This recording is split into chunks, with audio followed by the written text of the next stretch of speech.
केंद्र की मोदी सरकार के तीसरे कार्यकाल का बजट 1 फरवरी को आ रहा है। वित्त मंत्री निर्मला सीतारमण ये बजट पेश करेंगी।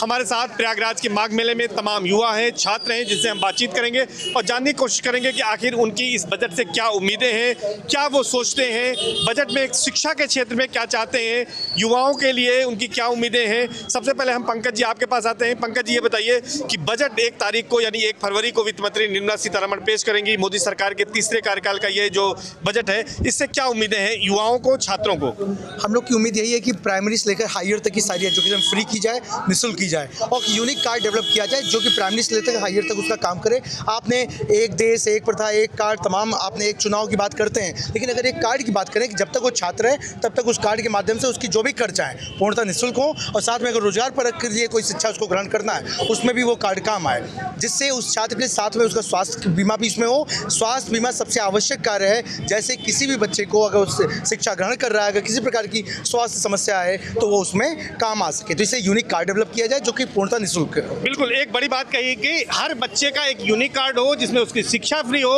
उसके स्वास्थ्य के लिए उसमें सुविधाएं दी जाए। एक बड़ी बात कही, हालांकि ये टाइम लगेगा, लेकिन अभी आपको जो बजट आ रहा है इससे क्या उम्मीद है, नाम बताएं पहले। जी, मेरा नाम अस्मित पटेल है, मैं उन्नाव जिले से हूँ। मैं भी छात्र हूँ एक और मिडिल क्लास फैमिली से आता हूँ। मेरी उम्मीद ये है कि सरकार जो है मिडिल क्लास को थोड़ा सा ध्यान दे। ठीक है, स्वास्थ्य के शिक्षा के क्षेत्र में प्राइमरी स्कूल हैं, इंटर कॉलेज हैं, डिग्री कॉलेज हैं, या इन पर थोड़ा ध्यान दे, अलग से बजट दे। आज प्राइमरी स्कूल जो है मर्ज हो रहे हैं। ठीक है, 5 स्कूल में जहाँ हर गांव में एक स्कूल होता था, आज वहाँ एक विद्यालय बच रहा है प्राइमरी का।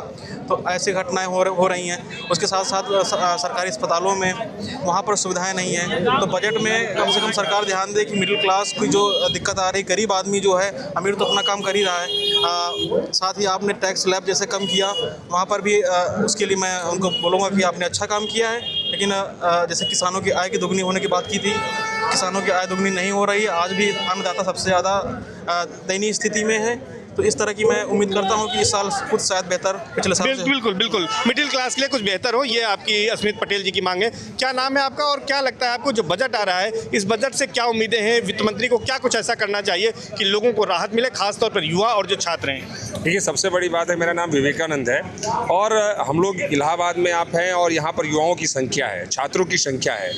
जिस तरीके से पिछले 11 सालों में इस सरकार ने शिक्षा का बजट कट कर दिया है, धीरे धीरे कम करता गया, कम करते वो दुर्भाग्यपूर्ण है। तो हम उम्मीद तो करते हैं कि सरकार शिक्षा के बजट को बढ़ाए, कम से कम जो टोटल जीडीपी है उसका।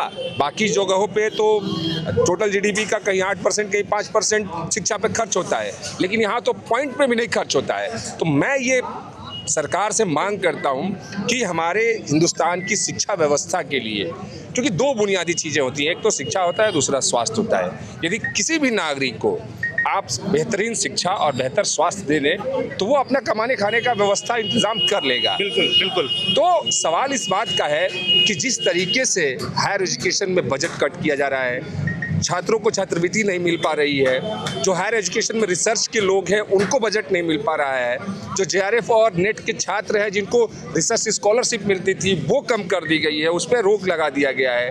तो मैं यही चाहता हूँ, क्योंकि ये एक प्रतियोगियों का हब है, इलाहाबाद सेंट्रल यूनिवर्सिटी है और देश भर में सेंट्रल यूनिवर्सिटीज़ है, और जब तक आप उन यूनिवर्सिटियों को, आने वाले भविष्य को, आने वाली युवा पीढ़ी को स्ट्रॉन्ग नहीं करेंगे, उनको शिक्षा को बजट एलोकेट नहीं करेंगे, तब तक आप चाहेंगे कि किसी राष्ट्र का निर्माण हो, ये संभव नहीं है कि बिल्कुल। विवेकानंद जी का कहना है कि बजट जो है वो एलोकेट करना चाहिए।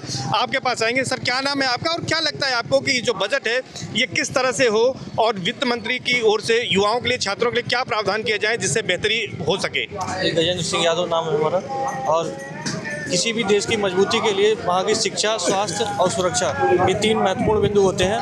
तो हमारा मानना है कि इन्हीं 3 का सबसे पहले बजट बढ़ाया जाना चाहिए और सेना आदि चीज़ों में जो प्राइवेटाइजेशन और ये 4 साल वाला जो सरकारी नौकरी जो शुरू हुआ है, अग्निवीर, इसको रोक लगा करके परमानेंट वहाँ नियुक्ति होनी चाहिए, क्योंकि सुरक्षा समझौता नहीं करना चाहिए।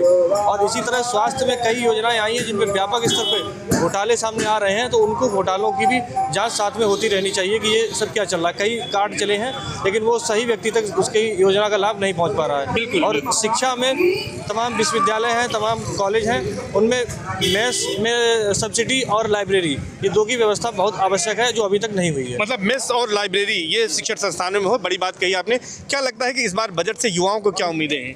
सर, इस बार बजट से जो है युवाओं को उम्मीदें हैं कि जो शिक्षा का स्तर है वो लगातार जो घट रहा है वो इस बार थोड़ा सा सुधार होगा, क्योंकि लगातार सरकार जो है, उत्तर प्रदेश सरकार जो था, ये तमाम स्कूलों को जो है मर्ज कर दी, क्योंकि शिक्षा का स्तर जो है घट गया। वहाँ पे छात्र नहीं पहुँच पाए, बच्चे नहीं पहुँच पाए। तमाम स्कूलों को जो 1-2 किलोमीटर 3 किलोमीटर के रेंज में थे उनको मर्ज करके एक कर दिए, क्योंकि वहाँ पे बच्चे नहीं पहुँच पा रहे थे, गुणवत्तापरक शिक्षा नहीं दे पा रहे थे और शिक्षा का जो है वो आखिरी पायदान तक वो पहुंचना सुनिश्चित नहीं कर पा रहे थे।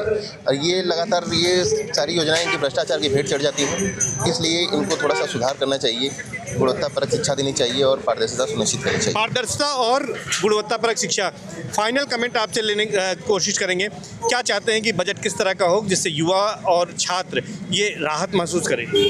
मैंने पहले ही बता दिया कि यूनिक कार्ड डेवलप किया जाए। साथ में हम फाइनली रूप से यही कहना चाहेंगे कि अरबों खरबों रुपए के बजट जारी कर देने से काम नहीं होता है।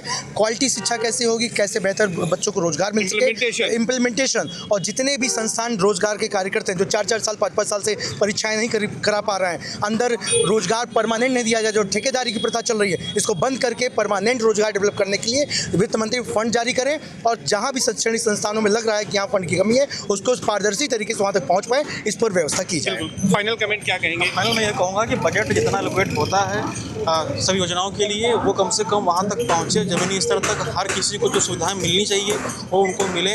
कहीं पर भी करप्शन हो रहा है, जैसे कि स्किल इंडिया पे अभी जो कार्यक्रम चल रहा था गवर्नमेंट का, उसमें बहुत बड़ा करप्शन हुआ, CAG की रिपोर्ट आई है कई लाख करोड़ का।